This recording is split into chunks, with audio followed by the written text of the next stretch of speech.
Good morning. Today is Easter Sunday, 2020, and I'm Steve, and this is Northern California.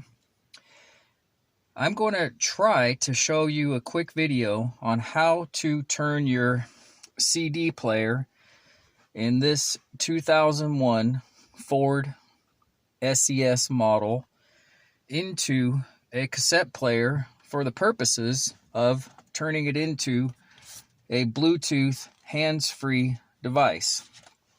Now, I never thought that I'd go from a new technology CD player to an old technology cassette player, but unfortunately, that's the easiest way to convert it, because when you get this conversion kit, this case here, it's called Simple Call Cassette, and the model number is here, ISBT38. That's just the one that I got. It comes with a chargeable cassette that has a little button that turns it on and off and flashes blue and red in my case when it's fully charged. So you do have to charge it before you can use it. Looks like it's just a regular Android charger. And once it's charged fully, then it's to flash. You can pull it out and simply stick it in the cassette player.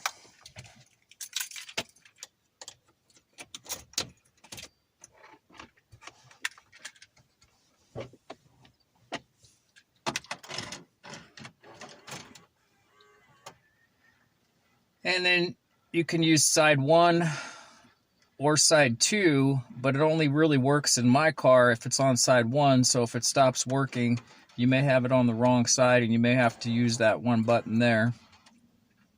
But it works fine, and then you can use it for hands-free calling by simply using this button and pairing it to your telephone. Alright, so I'm going to eject that and turn off that, because that's simple enough and you can do that on your own. The reason I decided to make a video, even though there was a couple other videos on how to do this, is I ran into several problems, and I was lucky enough to be able to live in a place where there's 15 Ford Tauruses at one auto dismantler that were the same model years as mine, and therefore I could go to the auto dismantler and I could practice on their car instead of having to practice on mine. So first, let's start with the radio removal tool. Do you really need the radio removal tool? Well, probably not, okay? But I found out one of the reasons that I couldn't get the radio out, even though I had this handy-dandy radio removal tool that I got at my auto store, there's a depth of 2 inches that you want to put this in. That's the perfect depth, basically, okay? So about 2 inches is all you want to stick it in there. However, it'll go in all the way. It'll go in all the way to the bottom. But the problem is, that's not going to help you get out the radio. So a couple little tricks. First of all, when you're sticking it in, this here is sharp, and you got to get it in there, and you don't really want to scratch up your radio, I don't think. So you want to push it into a depth of 2 inches. Why? Well, because there's a little clip on the back of this. And that little clip, as you can see, receives the 2 ends. And then you push that direction away from the center to get that tab to go in. But let's look at the other side and see if that's going to work correctly with the handy-dandy radio removal tool. All right. And let's take a look at what happens when I put it in, and why some of you are finding what I did, which is it doesn't want to work. So it's going in there, and in my case it does hit the bottom, but because this is sort of bent back, someone's been in there before, it also can go past it and get jammed. Or another thing that I found is it can go underneath it and push it actually out further. So when you're trying to get these things out, you might run into some problems And you might run into some of the comments that I found on YouTube where people said, I can't get it out. The radio removal tool doesn't work. Mine won't come out, etc., etc. And here's part of the reason why, and this is part of the trick that I'm going to hopefully help. 2 inches in.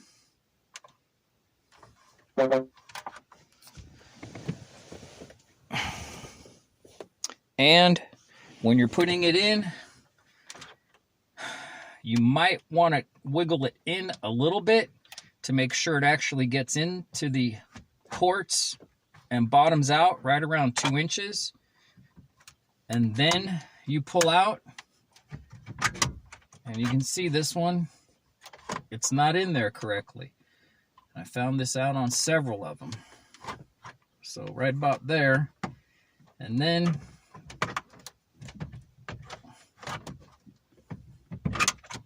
yeah, it's a little difficult. So I'm pushing in this way, and then I'm wiggling it. And I took almost 15 of these things out yesterday practicing, and I'm still having a hard time with it. And part of the reason you can see why is because this is all bent up, and when I stick that tool in there, it doesn't even want to go in the ports. And actually, in this case, it was going underneath it and pushing it back out and locking it in. Okay, so that hopefully has helped some of you right there. All right, now here's the more important part. The back of this and the back of this are the same. The plugs are in exactly the same location. The wires are the same, and the other ones that I pulled out were not the same. What I mean by that is at the auto dismantler, I found 4 cassette players. I took out 3 of them, and I looked and saw that they were all basically the same on the back, and so I thought, well, the plugs don't match. Maybe I can rewire it. I didn't want to, but I went to that 4th one, and then I found out that the back plugs matched exactly to this one, but on the other 3 cassette players, they didn't.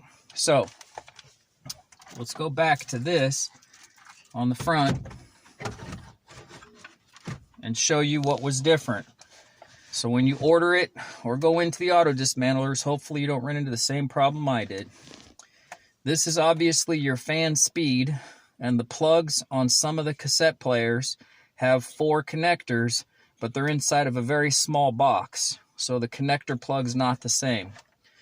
The hot and cold on all the ones I pulled out has 3 connectors in there, and they were all the same. The fan AC side was not the same.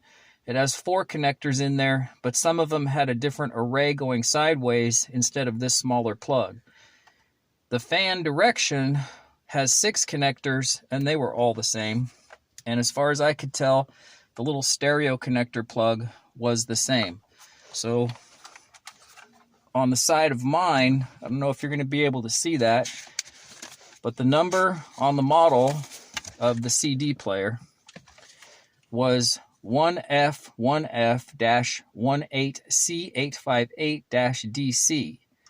But when it came to the cassette player, at least for this one,